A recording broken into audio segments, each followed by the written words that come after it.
반갑습니다. 오늘도 이 자리에 함께 예배드리는 여러분들, 그리고 유튜브를 통해서 이 말씀을 접하며 예배드리는 모든 분들에게 하나님의 따뜻한 사랑의 위로와 은혜가 넘치시기를 축복합니다. 오늘은 계속해서 우리 변화 시리즈 4번째 시간인데요. 오늘은 변하지 않는 나, 바울로부터 배운다. 시간.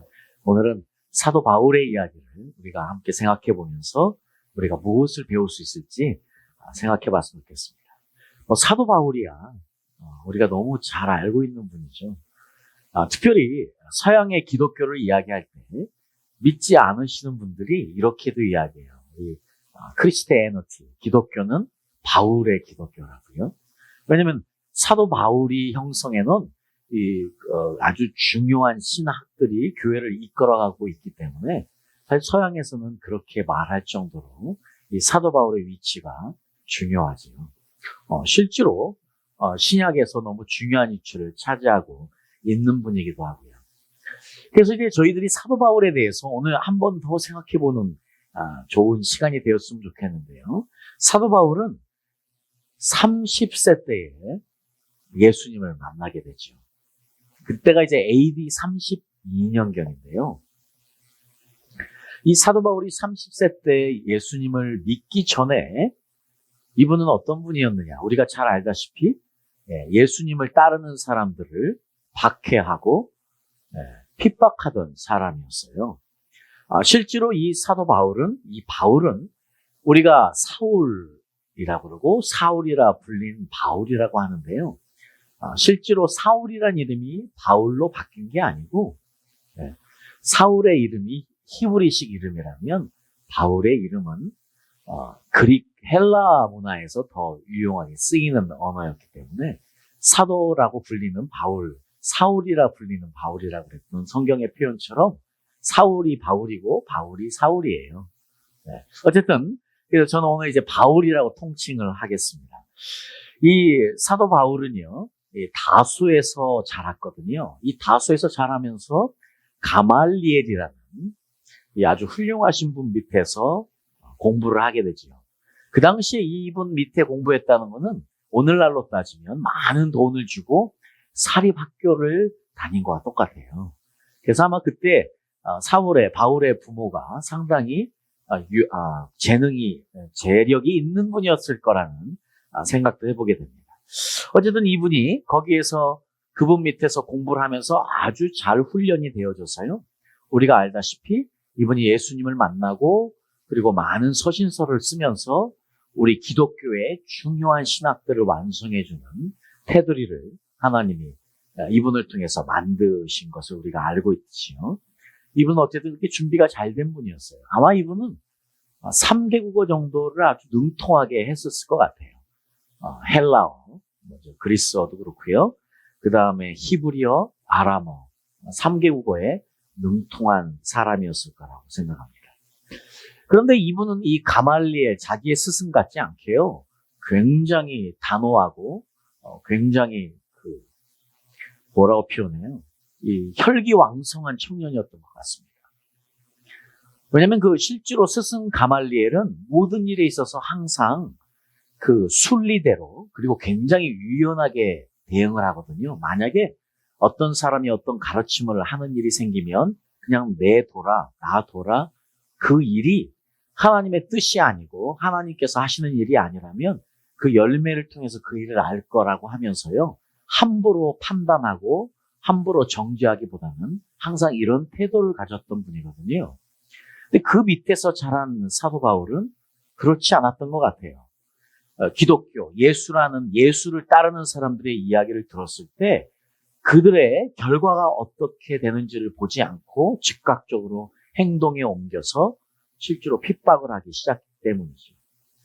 그래서 우리가 사도행전 7장에 보면은요, 사도행전 7장에 보면 58절에 보면 지금 스테반 집사의 지금 순교의 현장의 장면이 나오는데요. 그때 이 사도 바울이 굉장히 중요하게 연관되어 있다는 것을 이 58절에 보니까 성 밖에 내치고 돌로 칠세 증인들이 옷을 벗어 사울이라 하는 청년의 발 앞에 두니라. 지금 돌로 치기 위해서 사람들이 겉옷을 벗었나 봐요. 그런데 그것을 사울 앞에 내려놓은 것을 보면 그때 이 사울이 상당히 이 스데반의 순교와 연관되어서 앞장서서 일을 했다는 것을 또한 알 수 있습니다. 그것뿐만 아니고요. 바로 8장으로 넘어가 보면 사도행전 8장 3절에 보니까요. 사울이 교회를 잔멸할세 각 집에 들어가 남녀를 끌어다가 옥에 넘기니라. 스데반의 죽음과도 밀접하게 관건이 되어 있었고 그 스데반의 죽음을 목격했던 사울이 계속해서요. 교회 다니는 사람들, 예수님을 믿는 사람들을 잡아다가 감옥에 집어넣는 일도 하는 사울의 모습을 사도행전 7장과 8장이 이야기해주고 있습니다. 그런데요, 사도행전 9장으로 바로 넘어가니까요. 자, 이렇게 교회를 핍박하는 사울, 지금 다메섹으로 여전히 예수님을 따르는 사람들을 잡아서 옥에 넣기 위해서 다메섹에 가는 중에 어떤 일이 있냐면 예수님을 만나게 돼요. 자, 예수님을 어떻게 만나느냐? 3절에 보니까요. 사울이 행하여 다메섹에 가까이 가더니 호련히 하늘로서 빛이 저를 둘러 비치는지라. 지금 예수님께서 지금 사울을 찾아왔습니다. 바울을 찾아왔는데요. 빛으로 오셨네요. 네, 빛으로 나타나신 것이에요. 이 사울은 예수님을 직접 만나게 된 것이지요. 그런데 7절에 보니까 같이 가던 사람들은 소리만 듣고 아무것도 보지 못했다고 나와요. 항상 이런 일들이 자주 있더라고요. 오늘 똑같이 하나님의 말씀이 전달이 돼도요. 듣는 사람이 있고 자는 사람도 있어요. 하나님의 역사는 모두에게 똑같이 나타나지 않는데 어쨌든 그때 함께 이 일을 하러 가는 사람들이 여러 있었는데 바울만 예수님을 보게 된 것이에요. 너무 놀랍게도 함께 있던 사람들은 목소리만을 듣게 된 것이고요. 사울아, 사울아, 왜 나를 핍박하느냐? 나는 네가 핍박하는 예수라. 예수님이 지금 교회와 예수님을 동일시하고 있습니다.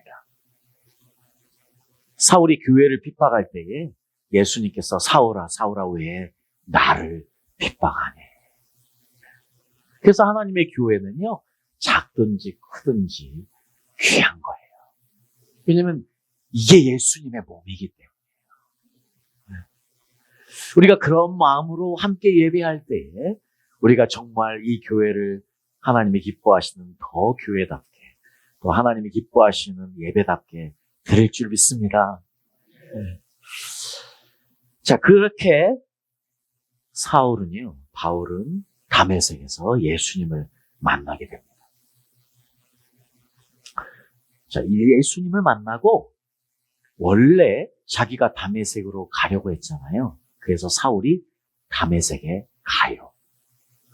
우리가 바로요, 연이어서 사도행전 9장에 보면은요, 다메섹에 간 사울에게 지금 어떤 일이 있는 줄 아십니까? 지금 예수 믿자마자, 예수님을 만나자마자 어떤 일이 있냐면요, 22절에 보니까 사울은 힘을 더 얻어 예수 그리스도라 증명하여 다메섹에 사는 유대인들을 굴복시키니라. 지금 예수님을 만나자마자 예수님을 전하게 되고 많은 유대인들을 전도했다는 이야기가 즉각적으로 나오고 있습니다.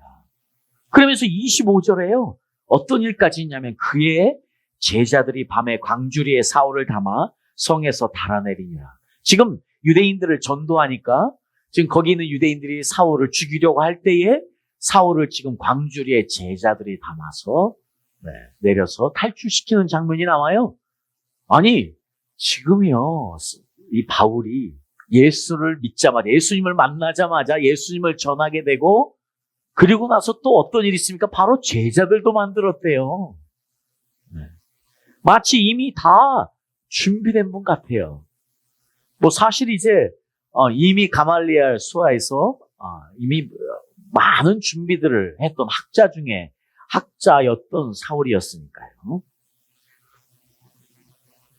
자, 그리고요, 나중에 이제 조금 더 시간이 지난 후, 여기 지금 사도행전에는 바로 그 다음에 이야기가 나와서 바로 이런 일이 있는 줄 우리가 아는데 사실 그렇진 않고요. 이게 한참 전후의 일이긴 하지만 사울이 제자들과 함께 예루살렘에 또 출입합니다. 그러면서 주 예수의 이름으로 담대히 말하고 헬라파 유대인들과 함께 말하며 변론하니 이제요 변론까지 하는 단계. 마치 사도 바울은 예수님을 만나자마자 모든 것이 준비된 사람처럼 바로 힘을 얻고 능력을 얻어서 전도하고 변론까지 해요. 그런데 지금 어떤 일이 있냐면요. 하나님께서 이 사울을 어디로 보내시느냐? 이때 이후로 아라비아 광야로 보내서요. 3년을 머물게 하시는 거예요. 우리가 갈라디아서 1장에 보면요. 이렇게 이야기합니다. 그러나 내 어머니의 태로부터 나를 택정하시고 은혜로 나를 부르시니가.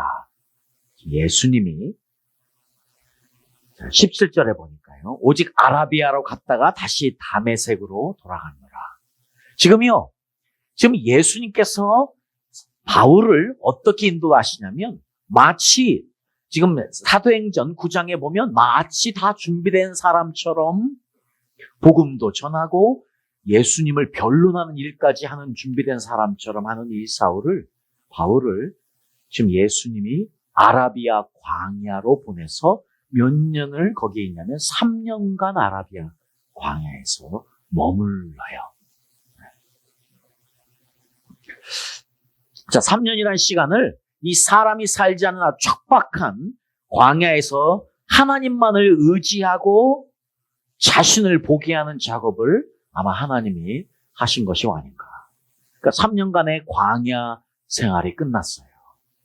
그러니까 지금 사울이요. 3년간의 광야 생활이 끝났을 때에 어떤 일을 하냐면 아까 지금 우리가 읽었던 말씀처럼요. 제자들과 함께 어디로 갑니까? 예루살렘으로 갑니다. 네. 거기에서 누구를 만나려고요? 게바를 만나. 그 일이 지금 18절에 기록되어 있어요. 그 후 3년 만에 내가 게바를 신방하려고 베드로를 만나려고 예루살렘에 올라가서 저와 함께 15일을 유할세. 지금 바울이요 3년간의 광야에서의 홀로 하나님을 만나는 시간을 갖고 나서 드디어 본인은 준비가 되었다고 생각을 했는지 그러면 베드로를 만나서 인정을 받고 일을 해야 되겠구나 하는 마음에 예루살렘에 갑니다. 그런데 예루살렘에 갔을 때요 바울이 베드로는 만나지 못하고 예수님의 형제인 야고보서를 지은 야고보를 만나게 되고요. 그리고 나서 하나님의 인도 가운데 다시 자기가 성장했던 다소로 가게 돼요. 자, 그래서 몇 년을 거기 더 있냐면 7년을 더 있어요. 실제로 다소에서요 10년을 더 있어요. 그러니까 결국은요 3년의 아라비아에서의 광야의 시간 동안 홀로 서기를 하나님을 만나는 시간을 갖고 나서요 그걸로 부족해서 하나님이 또 이 사도 바울을 다소 원래 자신이 자랐던 거기에 보내서 7년간을 더 머물게 해요. 그 결론적으로는 30대에 예수님을 만나서 40세에 1차 전도 여행을 시작하게 됩니다. 자, 그래서요, 갈라디아서 2장 1절에 보니까요, 이렇게 갈라디아서가 이야기하는데, 14년 후에 내가 바나바와 함께 디도를 데리고 다시 예루살렘에 올라갔노니 하는 이 표현이 나오는데, 이때는 이미 14년이 지났을 때예요. 이때는 1차 전도여행을 마치고 나서야 비로소 예루살렘에 올라가서 비로소 예수님의 제자들의 교회의 인정을 받게 되는 것입니다.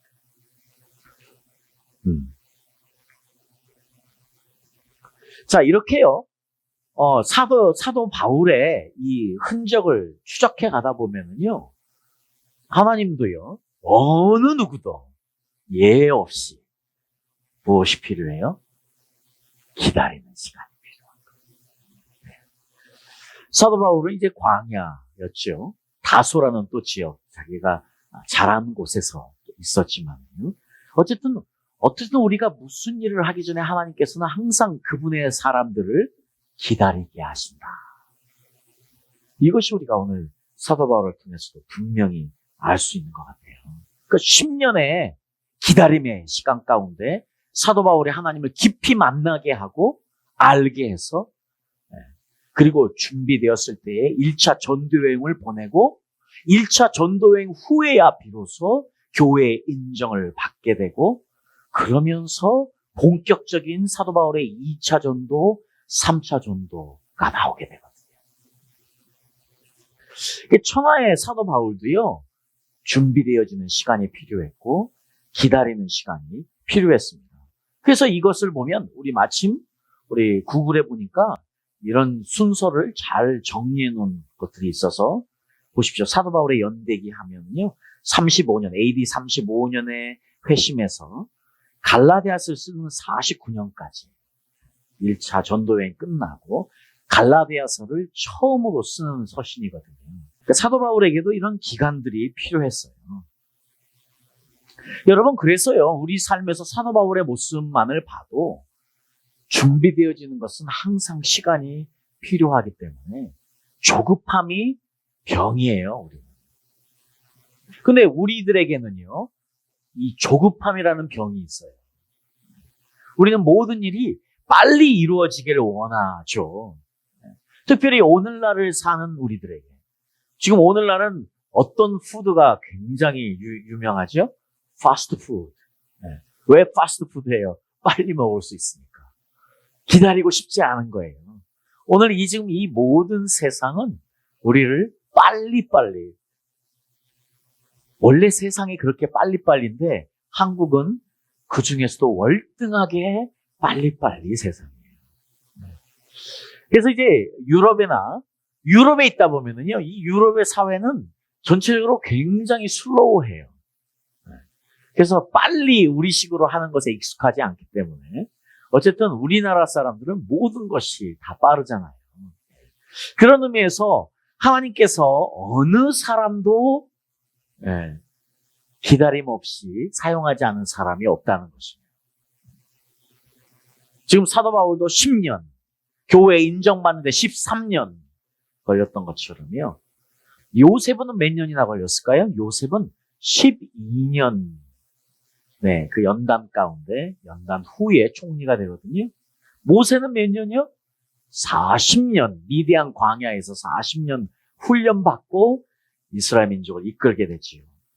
여러분, 이스라엘 백성들을 약속의 땅에 실제로 데리고 들어간 여호수아도요, 이 모세 밑에서 몇 년간 시종이 되었습니까? 40년간. 그래서 여호수아가요, 이스라엘 백성들을 가나안 땅에 데리고 들어갈 때 여호수아의 나이가 90살이에요. 그래서 20년간 이스라엘 백성들을 이끌게 되는데요. 여러분, 성경 전체에서 나오는 모든 사람들을 보면 그 어떤 사람도 즉각적으로 하나님이 부르시고 사용하신 사람은 없다는 것입니다. 기다려야만 해요. 기다리는 것을 배워야 돼요. 기다리는 인내를 배우지 않으면 안 돼요. 그런데 우리는 조급해요. 특별히 우리 한국 사람들은 조급증이 너무 강해요. 그 이유는 왜 그러냐면 결과에 집착하기 때문이에요. 결과에 집착하니까 조급해지는 거예요. 우리가 과정을 바라볼 줄 알고 과정을 즐길 줄 알면 조급해지지 않는데, 근데 하나님과의 관계에서, 하나님과의 만남에서 그 어떤 것보다 중요한 것은 과정이지 결과가 아니에요. 결과는 내 몫이 아니에요. 결과는 하나님이 하시는 열매예요. 그분에게 달린 일이기 때문이에요. 중요한 것은 과정이 어떻게 그분과 우리가 연관지어서 우리가 그 과정을 겪어가느냐 하는 것이 더 중요한 것이죠. 자, 그래서 저희들에게는 다시 한번 조급증은 없는지 확인해 보는 것이 너무 중요한 것 같아요. 저도 요즘은 조금 조급한 마음이 있어서 이 말씀을 전하면서 오늘 준비하기 전에 회개를 많이 했어요. 왜냐면 나도 이제 60이야. 60인데 네 번째 교회를 하는데 지금 교회가, 죄송합니다. 제 표현이에요. 이 모양 이 꼴이야. 주여, 내가 지금 네 번째 교회를 개척하고 드디어 한국에 왔는데 길은 열리지가 않아. 하나님이 나에게 주신 사명이 있는데 도대체 언제 내가 시험에 들면요, 이렇게 생각이 든다고요. 사실 그렇지만 하나님의 시간과 우리의 시간은 달라요. 하나님은 항상 그분의 시간표대로 움직이는데, 그래서 그거를 카이노스라고 하는데 우리는 크로노스적으로 지금 우리의 시간을 가지고 살다 보니까 그런 문제가 생기잖아요. 나도 오랫동안 훈련이 돼가지고 나도 성숙해진 줄 알았더니 똑같아요. 그래서 내가 요즘 좀 조급하게, 하나님 왜 우리 교회에 부흥을 안 주십니까? 왜 우리가 지금 멈춰 있습니까? 왜 정체되어 있습니까? 하고 답답한 마음에 기도를 좀 했어요. 자, 그래서 오늘 사도 바울이 새롭게 다가오죠. 사도 바울은 그래도 13년밖에 안 기다려. 나는 지금 30년을 기다렸는데. 넌 지금 30년째 지금 이러고 있는데. 주님, 열어주셔야죠 하는 마음도 있습니다. 어쨌든 어찌됐거나 하나님은 급하지 않으신데, 우리가 급해서 조급증에 걸려서 결정을 하고 하게 되다 보면 실수하게 된다는 사실을 꼭 알아야 되겠습니다. 그래서 사도 바울이 사도행전 14장에 보면 바나바와 함께 지금 이고니아라는 곳에 가서 머물게 돼요. 그런데 그들에게 복음을 전할 때 그들이 듣지 않아요. 그랬더니 그냥 정리하고 떠나버린 것이 아니고요, 3절에 보니까요, 두 사도가 오래 있었다고 나와요. 지금 우리가 우리의 삶에서요, 사실 우리의 조급증 때문에 우리는 빨리 무엇을 이루려고 결과에 집착하다 보니까 결론을 빨리 맺고 가버리거든요. 결정하거든요. 그런데 사도 바울이 보니까 막혔어요. 그랬더니 어때 있었어요? 거기에 오래 머물렀습니다. 자, 오래 머무르게 되니까요, 하나님의 역사가 있는 거예요. 하나님의 때에 하나님이 일하시는 것을 경험하게 되는 것입니다. 그러니까 우리가 인내하고 기다려야 되는 것은요, 하나님의 때가 있음을 믿기 때문이에요. 하나님의 약속은 이루어진다는 것을 믿기 때문이에요. 그리고 신뢰하고 기다리는 인내가 우리에게 필요한 훈련인 것이죠. 그래서 한 목사님이 어떤 기다림이라는 요거에 글을 하나 썼는 거기에 이렇게 시 같은 설교 같은 시인데요, 제가 이게 너무 좋아서 그냥 한번 읽어드릴게요. 문제는 서둘러서 되는 것이 아니라 내가 애써서 일이 만들어지는 것이 아니라 그 시간을 기다리고 그 시간을 즐길 때 하나님의 역사가 있다는 거예요. 이 말은 진짜 사실이에요. 우리가 막 되게 하려고 그런다고 된 것도 아니고요. 중요한 건 과정 가운데 우리가 그것을 즐기려고 하는 마음이, 그 애쓰는 마음이 더 중요하다는 것이죠. 마치 모세가 광야의 시간을 묵묵히 즐겼듯, 마치 다니엘이 식민지배와 시간을 누렸듯, 그렇게 기다림 속에서 은혜가 태어난다는 사실이죠. 이렇게 하죠. 그러면서 사랑하는 여러분, 하나님의 시간은 기다림을 먹고 자랍니다. 하나님의 은혜도 기다림 속에서 드러나고요, 하나님의 계획도 기다리는 사람들로 인해 펼쳐져요. 서두른다고 되는 일은 없습니다. 조급해서 일어나는 역사는 없어요. 다만 조급함을 먹고 자라는 것은 욕심뿐입니다. 우리가 조급해지면 욕심만 자라게 된다. 너무 진리네요. 서두르는 이유는 불안해서, 서두르는 이유는 두려워서일 거예요. 조급한 마음이 들 때, 그때 큰 숨을 쉬세요. 홈쇼핑 광고를 보면 당장 사야 할 것 같을 때 있죠? 지금 사지 않으면 없어질 것 같고, 심지어 당장 하지 않으면 망할 것 같은 마음이 들어요. 그런데 그 순간 숨을 쉬어보세요. 그리고 그 순간을 넘어보면 너무나 허망하게 아무 일도 없습니다. 서두르지 마세요. 조급함으로 자신을 괴롭히지 마세요. 서두르지 않아도 될 일은 되고 안 될 일은 안 됩니다. 주님의 은혜는 주님의 시간에 이루어집니다. 그러니 그 시간을 믿고 기다리며 준비하세요. 기다리는 자에게 주님의 약속이 이루어집니다. 너무 훌륭한 표현들이에요. 네, 그렇습니다. 그래서요, 사도 바울이 디모데 후서에서, 사실 디모데 후서는요, 사도 바울이 썼던 서신 중에 맨 마지막 서신이에요. 이 디모데 후서의 사도 바울이 3장에서요, 마지막 말세 때에 나타나는 징조들 19가지를 설명해 주고 있는데요. 그 중에 16번째가 뭐냐면 조급하며. 그러니까 마지막 때에 나타나는 증상이 뭐냐면 사람들이 조급한 거예요. 그러니까 파스트푸드가 유명해지고 그것들이 세상을 지배하는 게 이상한 게 아니에요. 이 세상은 지금 우리를 빠르게 조급하게 살도록 이끌어가고 있습니다. 조급증이 나타나는 것은 너무 당연한 이야기예요. 마지막 때에 지금 우리가 그런 시대를 살고 있는데 한국은 그 중에서도 월등하게 조급증이 앞서는 시대, 그런 사회에 우리가 살고 있지 않습니까? 어쨌든 10년을 준비해서 사역을 시작하고 결론적으로 13년 후에 정말 사역을, 본격적인 사역을 교회의 인정 가운데 시작한 사울, 더 성장해요. 그래서 우리가 사울을 보면은요, 우리가 사울이 처음부터 갈라디아서부터 쓸 때부터 사울은 뭐 완전히 사람 되어서, 완전히 성인이 되어서 마치 하나님의 일을 하는 것처럼 우리가 착각을 하지만 그렇지 않아요. 하나님이 또 사역을 시킵니다. 그런데 이번에는 사역을 통해서 훈련시키시는 거예요. 그리고 성장시키시는 거예요. 그러니까 기다림이 끝나면 하나님이 일하게 하시거든요. 근데 일하게 하면 그러면 모든 것이 끝나냐? 아니에요. 하나님은 또 그 일하는 것을 통해서 우리를 훈련시키세요. 그래서요, 사도 바울이 이 서신을 썼던 것을요, 연대기적으로 보면은요, 아주 중요한 사실을 우리가 한 가지 알 수 있는데요. 첫 번째는 뭐냐면 고린도 후서, 고린도 전후서하고 원래 갈라디아서가 맨 먼저 쓰고 그 다음에 고린도 전후서를 썼거든요. 그래서 상당히 앞부분에 고린도 후서가 나와요. 이 고린도 후서에 보면은요, 9절에 보면 자신을 뭐라고 표현하냐면 나는 사도 중에 지극히 작은 자라.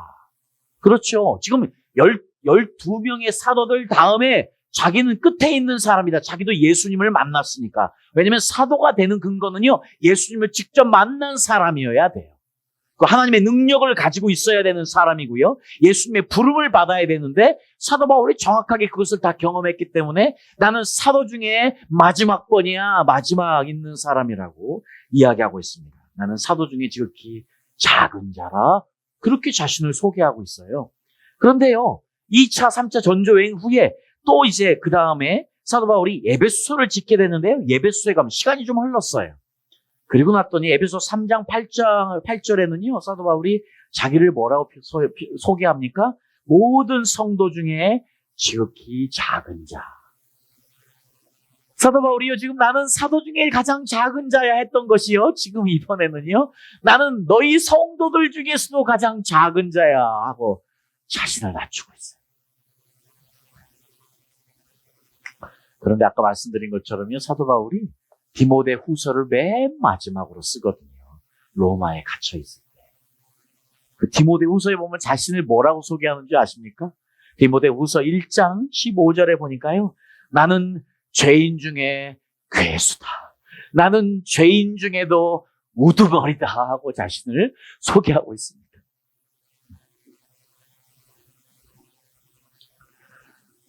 이 사도 바울이요, 지금 자신을 소개할 때 자신의 급이 계속 내려가고 있어요. 나는 사도 중에 작은 자다. 나는 성도들 중에도 작은 자다. 나는 죄인들 중에도 제일 먼저 나쁜 자, 우두머리다. 소개하고 있어요. 무엇이 사도 바울에게 이런 고백을 낳게 했을까 생각해 보면요, 저는 아마 하나님이 주신 가시였지 않을까 생각합니다. 여러분, 사도 바울이요, 1차 전도여행 후에 2차 전도여행 하기 전에, 2차 전도여행 가기 전에 바나바와 아주 심하게 다퉜다고 사도행전이 기록하고 있어요. 왜? 마가를 데려갈지 말지. 그때까지만 해도요, 이 사도 바울은요, 일에 우선된 사람이었어요. 그럼 말씀드린 것처럼 지금 10년이 지난 후에 광야에서 훈련받고 하나님을 만나는 이런 훈련 후에 사도 바울이 성인 되어서 나타난 것 아니에요. 사역을 이미 많이 하고 있는 중에도요, 일이 우선이어서 마가 절대 데려갈 수 없어. 바나바는 자기 생질, 자기 조카여서 꼭 데려가야 돼. 그리고 바나바는 처음부터 사도 바울을 일으켜 세운 사람이에요. 사도 바울이, 오늘의 사도 바울이 있기까지 바나바가 그 역할을 했는데 사도 바울은 바나바를 봐서 그러면 안 돼요. 그런데 일이 앞서니까. 일이 중요하다고 생각하니까 절대 일에 방해가 되는 마가는 데려갈 수 없어. 했던 바울이에요. 근데 이 바울이 디모데 후서를 쓴 이때 보면은요, 내가 마가를 보고 싶다. 마가를 불러라. 여러분, 지금 사도 바울이요, 처음에는 감사를 조건적으로 감사해요. 이렇기 때문에 감사합니다. 그런데요, 사도 바울이 마지막에 감사는 무조건적인 감사가 되는 것처럼요. 지금 사도 바울의 서신에도 사도 바울이 지금 강조하고 있는 강조점이 계속해서 달라집니다. 그런데 지금 우리가 봤던 것처럼 자신을 소개하는 것도 사도 중에 작은 자, 성도 중에 작은 자, 나는 죄인 중에 죄인이다까지 낮아지는 사도 바울. 저는 이 사도 바울이 있기 위해서 가장 중요했던 것은 사도 바울이 가졌던 가시가 아닐까 생각해 봅니다.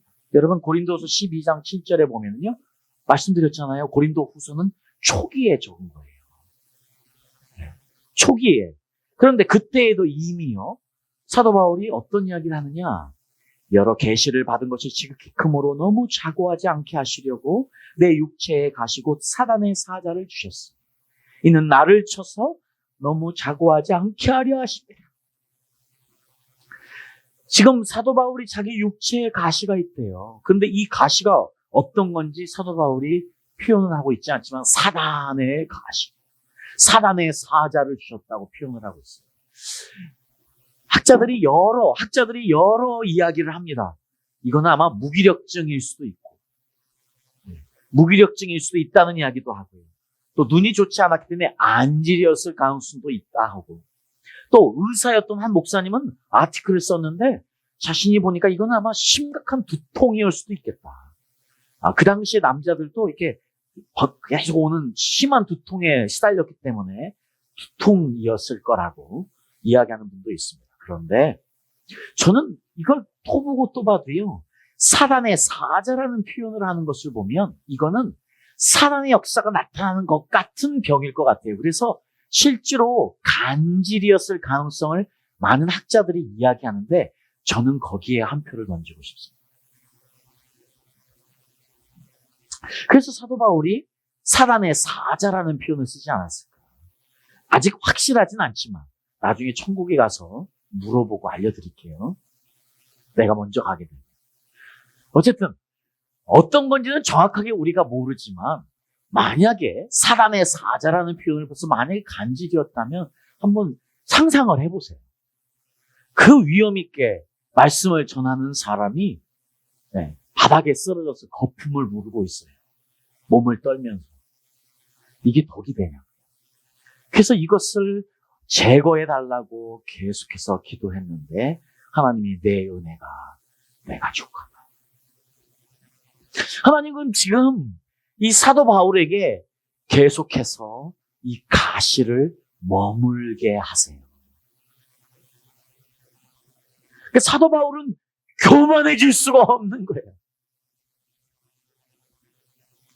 사도 바울은 모든 것을 다 가진 사람이었어요. 구약의 학자 중에 학자로 모든 것을 꿰뚫고 있었어요. 이미 예수님, 우리가 로마서를 통해서 사도 바울의 모든 서신을 보며 살지만 그분이 하나님을 아는, 예수님을 아는 경륜과 깊이는 엄청난 사람이었어요. 자, 그래서 우리가 사도행전 19장 12절에 보니까요, 이 사도 바울이 얼마나 능력이 출중했는지, 심지어 사람들이 바울의 몸에서 손수건이나 앞치마를 가져다가 병든 사람에게 얹으면 그 병이 떠나고 악귀도 나가더라. 여러분, 사도 바울이요, 얼마나 하나님의 영광과 능력으로 충만해 있었는지 그냥 그 몸에 있던 손수건만 갖다 병든 자에게 얹으면, 앞치마라는 것은요, 사도 바울이 일을 했잖아. 일할 때 쓰는 앞치마 이야기하는 거예요. 그것을 가져다가 병든 사람이 얹으면 그냥 나을 정도로 하나님의 영광에 가득 차 있던 사람이에요. 근데 자기 몸의 가시는 고칠 수 없는 연약한 존재예요. 그래서 내가 예수 그리스도밖에는 자랑할 것이 없다고 하네요. 이 사도 바울, 그 하나님을, 예수님을 경험하면서 자신은 죄인 중에 죄인이라고 고백합니다. 그렇습니다. 사도 바울, 우리가 성경에는 어떤 변화를 거쳤는지 구체적으로 이야기해 주지 않지만, 아라비아에서 3년, 그리고 다소에서의 10년의 기간 동안 하나님을 깊이 만나면서, 그러면서 실제로 사역의 기간 동안에 하나님을 만나는 깊이가 더 깊어지면서 결론은 나는 죄인 중에 죄인이다. 이 사망의 몸에서 누가 나를 건져내요.